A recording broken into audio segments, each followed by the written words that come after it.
La Petite Messe solennelle di Gioachino Rossini viene spesso raccontata come il canto del cigno del genio pesarese. Non ci fu mai un canto del cigno più vitale, più splendente di questo. Tutta l'esperienza della maturità di Rossini, questa musica riservata quasi, una crescita domestica di un linguaggio creato per se stesso e per la condivisione con i suoi amici, permea questa partitura. La scrittura di Rossini è piena di grandi raffinatezze, i brani lenti, i brani delicati, ma anche le arie sono molto diversificate nella scrittura rispetto all'accompagnamento del coro. Io sono molto legato alla Petite, è il pezzo che ha visto nascere Coro Ghislieri nel 2000 e tra l'altro in quell'occasione c'era già Christian Sen con noi. È un pezzo che ho eseguito, amato tantissimo, è un pezzo che paradossalmente mi ha spinto verso il Settecento che oggi è nel mio repertorio. Un pezzo che incidiamo dopo anni di ricerche sulle edizioni, la ricerca sui pianoforti storici, sugli strumenti, sulla vocalità intorno a questa musica.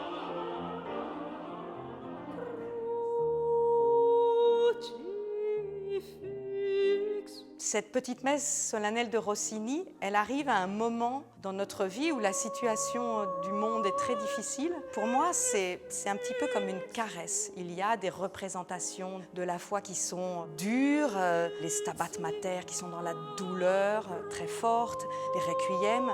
Mais cette petite messe, je trouve que c'est comme un sefiretto.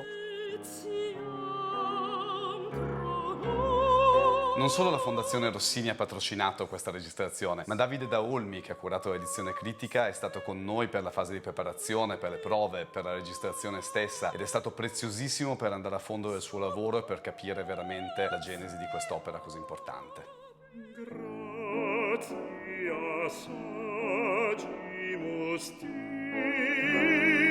La Petite Messe mi ha insegnato tantissimo, è stato parte iniziale della mia carriera, della mia vita musicale. Dopo 22 anni mi ritrovo qui ad essere parte in questo progetto meraviglioso.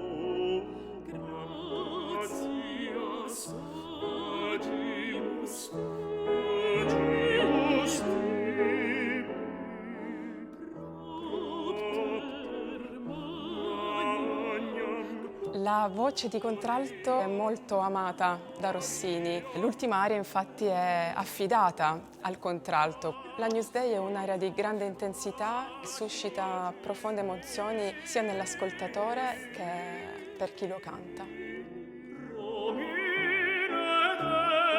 Domine Deus, che è la parte del tenore, è un'aria completamente diversa dalle altre. Ha questo eccesso di lirismo, cioè questi grandi salti musicali che porta la voce a essere la principale protagonista.